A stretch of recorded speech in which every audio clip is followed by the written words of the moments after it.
So may katanungan na naman si Dodong, no? So disclaimer, yung katanungan ni Dodong is tungkol about science to. About to sa mga doktor-doktor at hindi naman ako doktor. At iwan ko ba kung bakit tinanong niya sa akin, pero sasagutin ko pa rin to. So ang tanong niya is, Inday, nilabas ko doon sa ibabaw, sa pusod, pero binalik ko rin ulit, no? So hindi ba magbubuntis o hindi ba magdadalang tao doon si babae sa aking ginagawa na kung saan gihulbot ko man.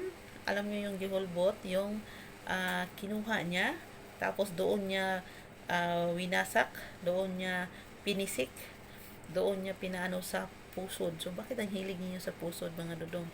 Doon niya pinalabas sa pusod, at nung napalabas niya is binalik niya ulit. So mga dodong, alam niyo po, millions of billions ang inyong gata, dodong. So hindi natin alam na sa billions of billions doon ay meron kayong warrior. Alam niyo yung warrior, yung fighter, no? Na grabe makalangoy, grabe makagapang papunta doon sa tinatawag nating egg cells. So, ang mangyayari po niyan, dodong, kahit nailabas mo yung iba, kung mayroong mang natirang fighter, ay meron pa rin tendency na mabuntis mo si babae. Hindi po siya tinatawag na pag withdrawal ay hindi mabubuntis sa ang babae. Meron pa rin percentage na yung ginagawa mong pag withdraw ay mabubuntis pa rin ang babae. So, wag mong isipin na bakit ka nabuntis, bakit ka na ganun na withdraw ko man, no? Hindi po yan siya totoo na pag palagi kayong ganyan ay hindi mabubuntis si babae. Meron at meron pa rin percentage, lalong lalo na sobrang healthy ng inyong mga sperm, dodong. Sobrang healthy na mga kinakain nyo at healthy ka din.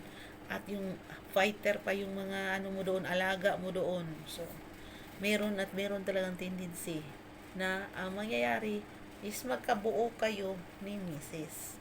No? So, wag mong isipin na pag withdraw mo ay wala ka nang iisipin na ganun. Tapos withdraw mo pero nilagay mo lang doon sa sa ibabaw ng hubon. Alam mo yung ibabaw ng hubon? No? Sa may ulo-uluhan lang ng Latsby, of course mabubuntis pa rin, no?